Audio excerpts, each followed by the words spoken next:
Annyeong guys, for today's recipe, gagawa tayo ng chicken inasal. Ito nga pala yung version ko, siguro parehas din sa ibang recipe. Ang pinag-iba lang ay yung technique ko kung paano ko ito pasarapin. Kaya tara, gawin na natin.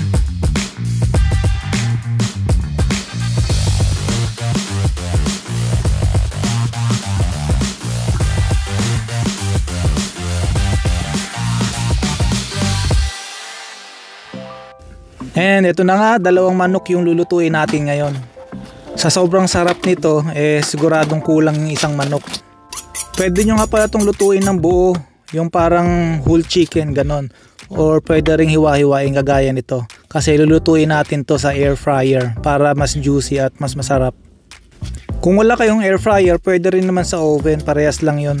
O kaya sa turbo, ganon. Ang una muna natin gagawin, lagyan muna natin ng asin at saka vinegar. Tapos hugasan natin para matanggal yung langsa, yung amoy ng manok. Hugasan lang natin maigi tapos i-drain natin.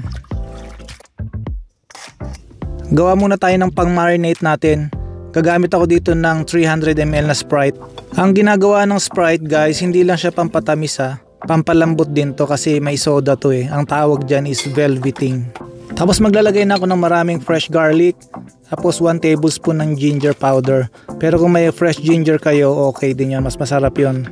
Mas gusto ko lang yung lasa ng ginger powder Naglagay na rin ako ng brown sugar. Tapos 6 tablespoon ng soy sauce. Tapos maglalagay din ako ng calamansi juice. 6 tablespoon din yan. Tapos timplahan natin ng asin at paminta. So yan lang naman yung typical na ingredients niyan. Pero ito ang pinaka-importante dyan, yung lemongrass. Ang ginagawa ko dito is ganyan, ginigrate ko siya dito sa may microplane para maging pinong-pino yung ating lemongrass. Itong lemongrass ko, frozen yan, kaya mas mabilis siyang i-grate ng ganyan.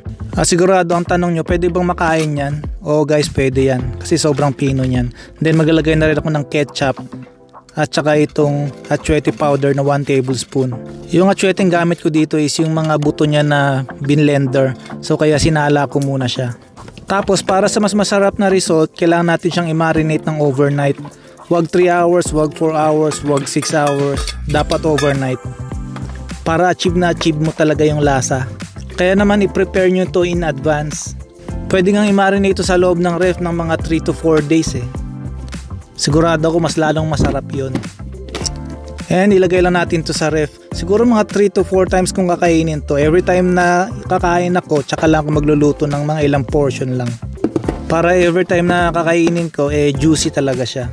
Huwag na kayo magtaka guys kung lasang Andox Manox tong recipe na to. Kasi halos parehas to dun sa recipe ng Andox Manox na ginawa ko.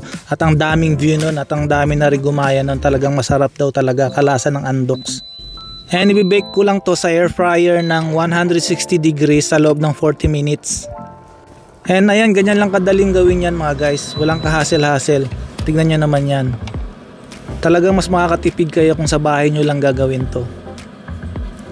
Ayan guys, kung nagustuhan nyo yung ating recipe for today, please follow my YouTube channel. Subscribe kayo doon and share nyo na rin tong video na to and paki-like. And mag-comment kayo dyan kung na-try nyo na rin tong recipe na to. And syempre, ano pang gagawin natin? Di mukbangin na natin yan.